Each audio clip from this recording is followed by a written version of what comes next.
There is a 60-second gap inside healthcare that almost no one talks about, and it is where most of the daily frustration in your career is hiding. It is the gap between a physician entering an order and a nurse standing at the bedside ready to act. And in those 60 seconds sit a stack of digital systems that were designed, implemented, and signed off, without a single person in the room who actually knew what those 60 seconds feel like. If you have ever worked around a system because the system did not understand your shift, this video is for you.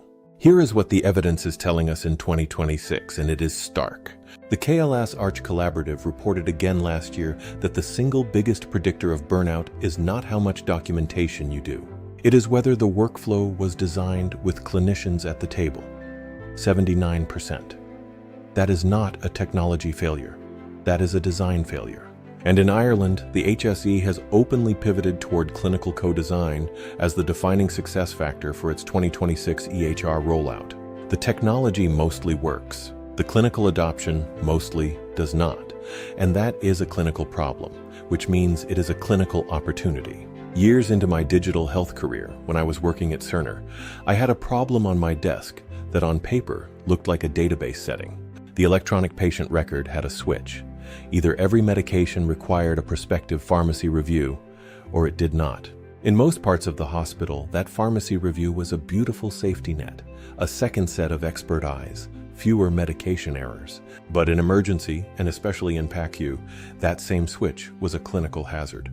A patient who needs naloxone right now does not have 15 minutes to wait. And the system had only one switch, on or off, hospital-wide.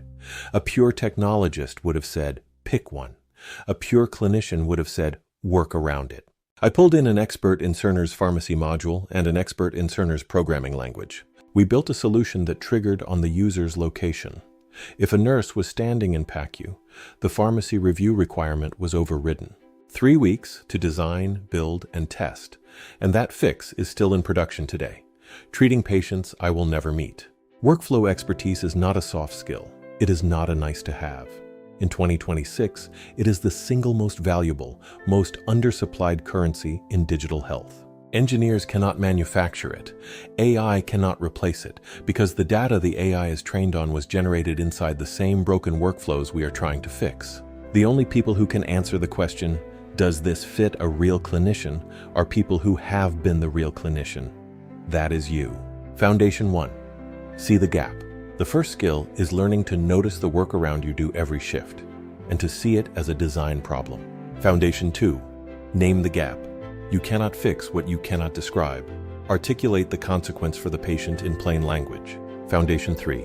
Shrink the gap. Find the smallest surgical change that closes the most dangerous part of the gap. That is what makes your fix implementable. 1. Map one clinical workflow you know intimately. 2. Shadow one digital system end-to-end. Watch how decisions about it get made. 3. Build baseline digital fluency. You do not need a degree. 4. Find a live problem and fix it. Workflow gaps are everywhere. 5. Work with a coach who has done this transition.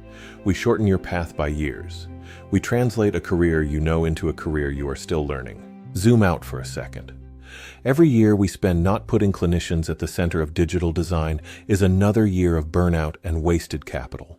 The talent pipeline has not caught up, which is exactly why this is a window, not a permanent state.